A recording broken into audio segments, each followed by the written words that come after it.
My days usually start with a phone in my hand, as most of other young people. Naturally, the first thing I open is Instagram and I scroll and scroll until I find something that draws my attention, and that leads me to researching the topic in more detail.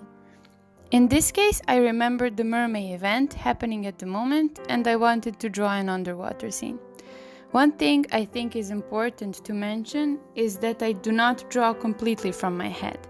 There are a lot of things I still cannot draw without the reference photo. So I usually go to Pinterest and try to find photos and illustrations that could help me draw something I'm still not used to. In this case, those are fish and underwater scenes. When I find something that draws my attention, I save it for later when I start working on my illustration.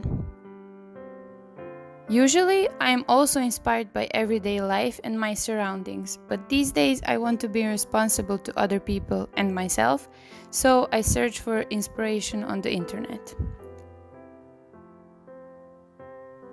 The next step is drawing a sketch. I usually do the sketch digitally on my iPad and later I trace it to a watercolor paper. I really like this image of a fighting fish I found on Pinterest, and it is my main inspiration for this illustration. After I draw the fish, I'll figure out the rest of the image. What is great about digital sketches is that I can move things around and play with the composition really easily. I decided to add a little boy to the illustration. By introducing a new character to the image, I bring in a new narrative, and now it has a story. Now you are wondering, what is he doing there? How did he get to the water? And what is his connection with the fish? This is my favorite part. I love to tell a story with my illustrations, even though sometimes I don't know all the details to the story, but that's what makes it interesting and fun. When I finish the sketch, I transfer it to the paper and I start coloring with watercolors. Aquarelle is my favorite technique, and I've been working with watercolors for years.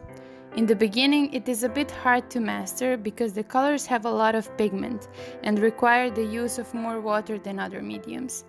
So it's hard to figure out which tone you'll actually get on the paper, but with practice comes control, and things like that come naturally after a while.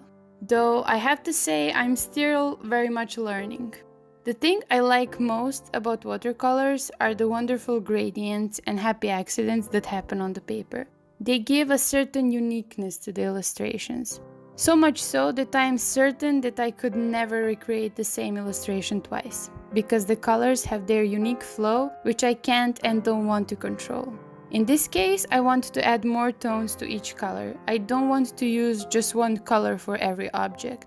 I want to repeat them, especially since this is an underwater scene and the surfaces reflect colors from the surroundings. So the orange from the big fish would be repeated on the other fishes as a reflection. What I want to mention is that I often choose several colors for my illustrations, which I combine with each other, and I usually stick to that color combo.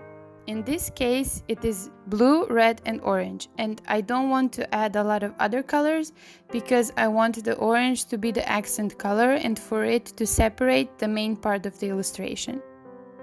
It is always a good thing to choose complementary colors because they are really contrasty and work well together, so they help separating the background and the focus point of the illustration. And more or less this is about the process for now. Since I started to engage in the art world about 8 years ago, there hasn't been a day that I haven't drawn anything or at least thought about drawing. It has completely entered my daily routine, and even when I can't draw, I'm collecting inspiration from my surroundings, which I think is as important as drawing.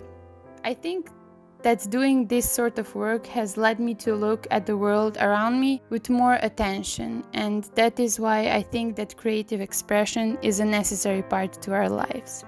Art helps us to show our perspective of life and our experience, and also helps us see things from the perspective of others. It enriches our everyday life and widens our world. There is a huge number of branches of art which people don't really think about a lot, but it is a part of their living space and it makes it beautiful. And that is the role of an artist, to bring art into our everyday lives through small things like graphic design, furniture, music, illustration, or painting. We live in a time where modern technologies can help us immensely to share our art with the entire world.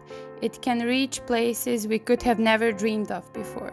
The opportunities of an artist have grown a lot, at least I think so, and I'm really grateful to be in a place where I am right now. And for the end, a bit more about the illustration process. When I finish coloring with watercolors, I add the line work and details with colored pencils. I think this is an important step because it gives my illustration a cleaner and more finished look. When I add all the details, the picture is ready for scanning. I put the scanned illustration in Photoshop and I fix the contrast and light. And when I'm satisfied with the result, the illustration is finished. And then I probably keep thinking about the things I could do next. Thank you for listening about my process and some random things, and I hope you enjoyed.